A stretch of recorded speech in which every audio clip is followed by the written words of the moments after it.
हिंदू पुराण कहानियों का खजाना है। ये कहानियां सदियों से पीढ़ियों को प्रेरित करती आ रही हैं।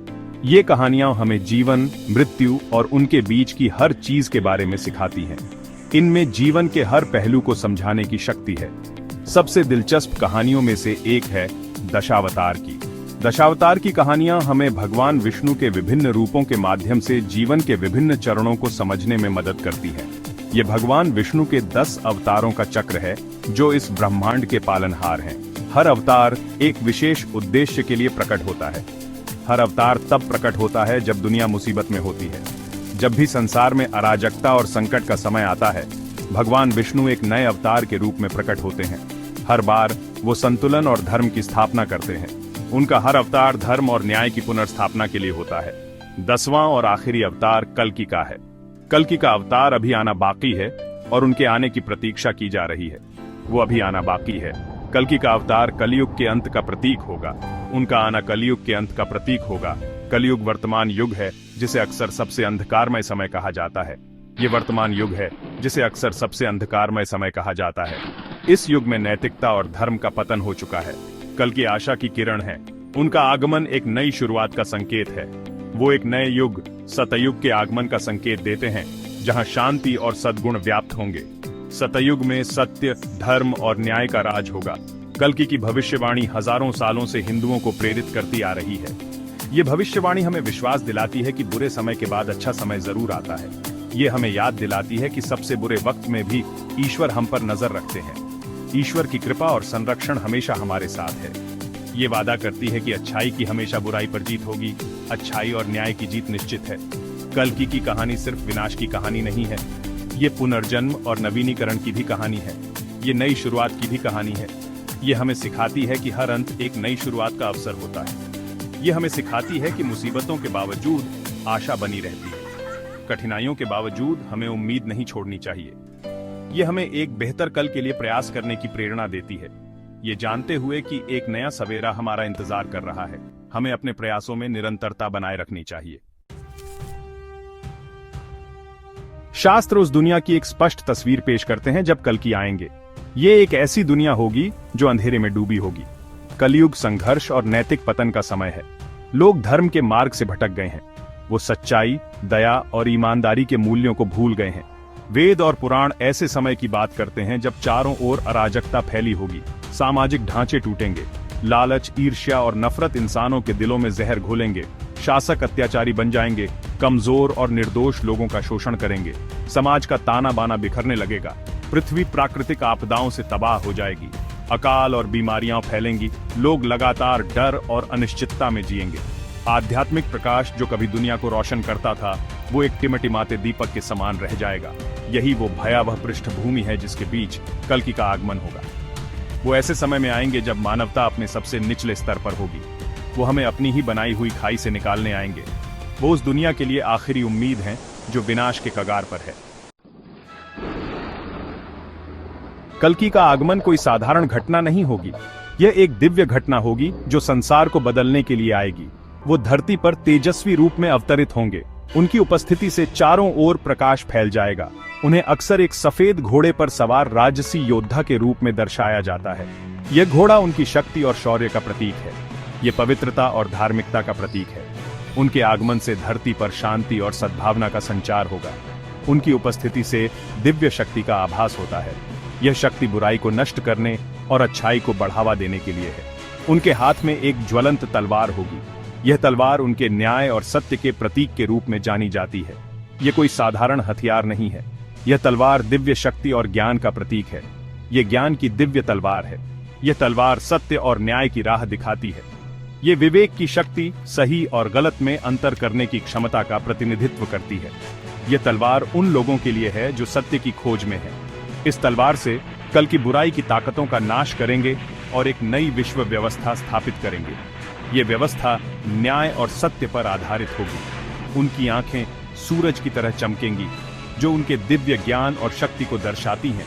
ये चमक उनके भीतर की शक्ति और ज्ञान का प्रतीक है। वो धार्मिक क्रोध, अन्याय के खिलाफ दिव्य प्रकोप का अवतार है। उनका क्रोध बुराई के खिलाफ है और अच्छाई के लिए है। फिर भी उनके चेहरे से शांति की आभा भी निकलती है। यह शांति उनके भीतर की संतुलन और धैर्य का प्रतीक है। ये उनकी शक्तियों पर नियंत्रण और धर्म के प्रति उनकी अटूट प्रतिबद्धता का प्रतीक है। यह प्रतिबद्धता उन्हें एक सच्चा योद्धा बनाती है। कल्कि का रूप एक शक्तिशाली छवि है। यह छवि उनके अद्वितीय और दिव्य व्यक्तित्व को दर्शाती है। ये एक अनुस्मारक है कि ईश्वर कोई निष्क्रिय दर्शक नहीं है। ईश्वर हमेशा अपने भक्तों की रक्षा के लिए तत्पर रहते हैं। जब बुराई अपने चरम पर पहुंच जाती है तो ईश्वर संतुलन बहाल करने के लिए हस्तक्षेप करते हैं। यह हस्तक्षेप संसार को नई दिशा देने के लिए होता है। ये उत्पीड़ितों के लिए आशा का संदेश है और दुष्टों के लिए एक कड़ी चेतावनी। ये संदेश सभी को न्याय और सत्य की राह पर चलने के लिए प्रेरित करता है। भाग 4, अंधेरे में जन्म, कल्कि का इंतजार करती दुनिया। कल्कि का जन्म महलों और विलासिता की दुनिया में नहीं होता है। उनका जन्म एक साधारण और विनम्र परिवेश में होता है, जहां जीवन की बुनियादी आवश्यकताएं भी संघर्षपूर्ण होती हैं। ऐसा कहा जाता है कि उनका जन्म शंभाला गांव में एक साधारण ब्राह्मण परिवार में होगा। यह गांव अपनी पवित्रता और शांति के लिए जाना जाता है, जहां लोग सरल और धार्मिक जीवन जीते हैं। यह दर्शाता है कि दिव्यता कहीं भी प्रकट हो सकती है, यहां तक कि सबसे अप्रत्याशित जगहों पर भी। यह हमें सिखाता है कि महानता और पवित्रता किसी भी स्थान से उत्पन्न हो सकती है। जिस दुनिया में उनका जन्म होता है वो अज्ञानता और दुख में डूबी होती है। लोग अपने जीवन में निराशा और अंधकार का सामना कर रहे होते हैं। लोग अपने असली स्वरूप को भूल चुके होते हैं। वे अपने जीवन के उद्देश्य और आत्मा की शांति को खो चुके होते हैं। वो लालच से अंधे होते हैं और भौतिक वस्तुओं में लिप्त होते हैं। उनकी आत्मा भौतिकता के जाल में फंस चुकी होती है। वो अपना रास्ता भटक चुके होते हैं, धर्म के मार्ग से बहुत दूर भटक जाते हैं। वे अपने जीवन के सही मार्ग को भूल चुके होते हैं। कल्कि कलयुग के अन्याय को देखते हुए बड़े होते हैं। वे समाज में व्याप्त अन्याय और अत्याचार को अपनी आंखों से देखते हैं। वो निर्दोषों की पीड़ा और दुष्टों के अहंकार को देखते हैं। वे देखते हैं कि कैसे निर्दोष लोग पीड़ित होते हैं और दुष्ट लोग अपने अहंकार में डूबे रहते हैं। वो मानवता के अंधेरे में गिरने के परिणामों का स्वयं अनुभव करते हैं। वे देखते हैं कि कैसे मानवता अंधकार और पीड़ा में डूबती जा रही है। यही अनुभव उनके नियति को पूरा करने के संकल्प को मजबूत करता है। वे अपने उद्देश्य को समझते हैं और उसे पूरा करने के लिए दृढ़ संकल्पित होते हैं। वो चुपचाप खड़े नहीं रहेंगे जबकि दुनिया उनके चारों ओर बिखर रही है। वे अपने कर्तव्यों को निभाने के लिए तैयार होते हैं। वो चुनौती का सामना करेंगे, संतुलन और धार्मिकता के पुनर्स्थापक के रूप में अपनी भूमिका को स्वीकार करेंगे। वे दुनिया में संतुलन और न्याय को पुनर्स्थापित करने के लिए अपने कर्तव्यों को निभाएंगे। भाग 5, धर्म की तलवार, कल्कि का न्याय का मिशन। कल्कि का मिशन विजय का नहीं बल्कि शुद्धिकरण का है। वो बलपूर्वक शासन नहीं करना चाहते बल्कि एक न्यायपूर्ण और धार्मिक समाज की स्थापना करना चाहते हैं। वो दुखों के मूल कारण अज्ञानता और अधर्म को मिटाने के लिए आते हैं। उनका हथियार केवल भौतिक तलवार नहीं बल्कि ज्ञान और बुद्धि की तलवार है। वो मानवता को उसके असली स्वरूप के प्रति जागृत करेंगे।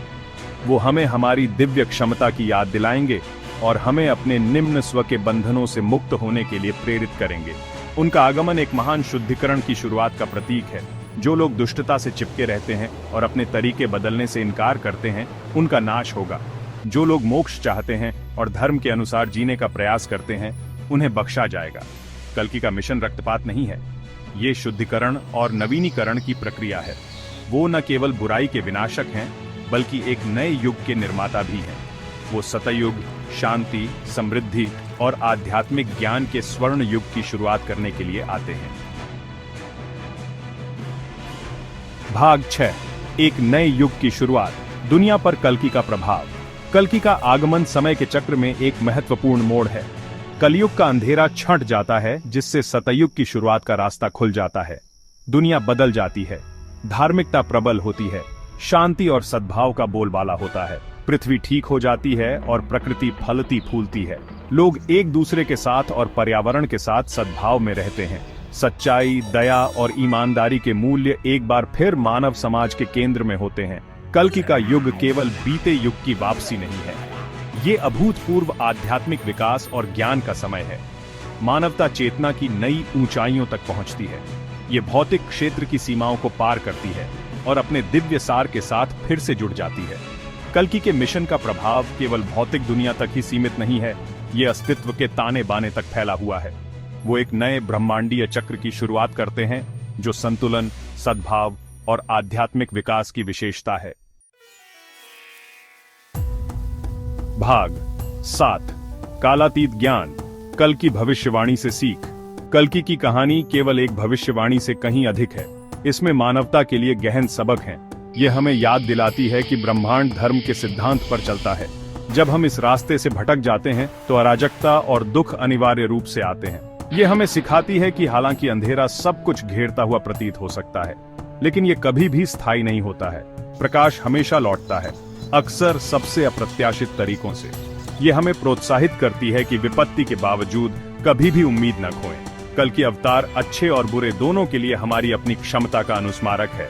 हम सभी के भीतर दोनों की क्षमता है। चुनाव हमारा है, अपने निम्न स्वभाव के आगे घुटने टेकना या कुछ ऊंचा पाने के लिए प्रयास करना। भविष्यवाणी हमें धार्मिकता का रास्ता चुनने का आग्रह करती है, सजा के डर से नहीं, बल्कि अपने और आने वाली पीढ़ियों के लिए एक बेहतर दुनिया बनाने की सच्ची इच्छा से।